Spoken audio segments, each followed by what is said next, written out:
Hello guys, this is Patrick TV GH and this is your savings tutor, Mr. Patrick Bar. Thank you for joining me today as we talk about the tips that we all need to consider as we fight this global pandemic called coronavirus. The world is struggling, the world is going through challenges. People are suffering health-wise, where to sleep because of the challenges that we are all going through. But together, Patrick TV, we want to give you a few tips on how you can manage yourself financially. The first tip that we need to consider as we go through these challenges is to at least have a little bit of stock of what we need. In many countries like the UK, the US, Italy, China, and even in Africa, Nigeria, there have been a partial or full lockdown of the system where you cannot go out to buy anything. So whilst Ghana is going through its own stage, I will humbly ask that as much as possible, the basic items that you need to survive, this is the time you need to get those items. You don't need to get so much in terms of the quantity for which you might not or never need, but get as much as you can to sustain you and your family. The second thing is that you don't have to rush to the bank just to take your money.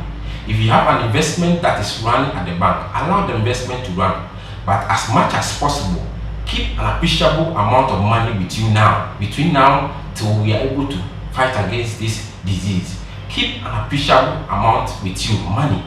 It can be in the form of your Momo account, mobile money account, or on your ATM wallet.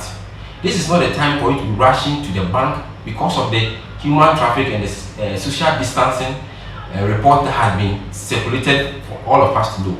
So as much as possible, try and use the ATM machine. When you go and you are using the ATM machine, please check to ensure that you sanitize yourself well after using the ATM machine.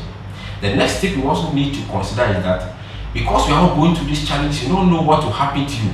Because we all know that when you are infected, you can go through 14 days without you knowing and showing any signs. So this is a time that if you have investment that nobody knows of, as much as possible, get one trusted family member who you can share where your investments are, so that in case of any eventualities, your investment, whether physical or whatever investment you are doing, will not be lost.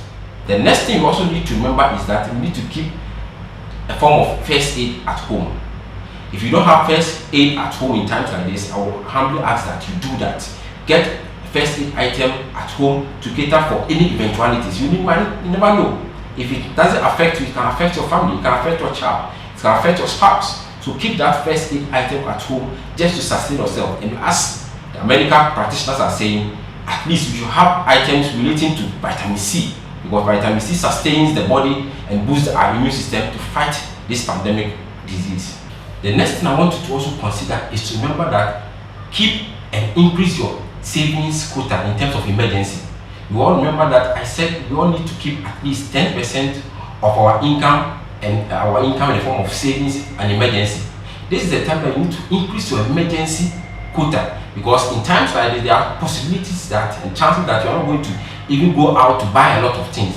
So the money that ordinarily you might have used to buy other things like shirts, dresses, shoes, this is the time you need to push that into your savings quota. So your savings they are going to do even in this month and the next month should be higher than whatever we are doing, because that savings quota should be with you at home and not anywhere. As I said, you can keep that quota on your wallet and on your ATM card, so that whenever you are asked to go out or whenever you want to go out, you can easily go out without going to the banking sector, but just going to any point of sale to cash out money to sustain yourself. I believe that these few tips will help you and I to be financially stable as we go through these challenges. I'll be praying for you, and I hope that in a few weeks and days we'll be able to overcome this global pandemic which is destroying lives and which is destroying the economy. I hope that by the next time we meet, this virus will be a thing of the past and we can all go back to our normal life. This is Patrick T once again, your savings tutor, Mr. Patrick Ban. I humbly ask that you go to our social media handles, Facebook, Instagram, YouTube, follow us, share our links with your friends, and we'll meet again next time.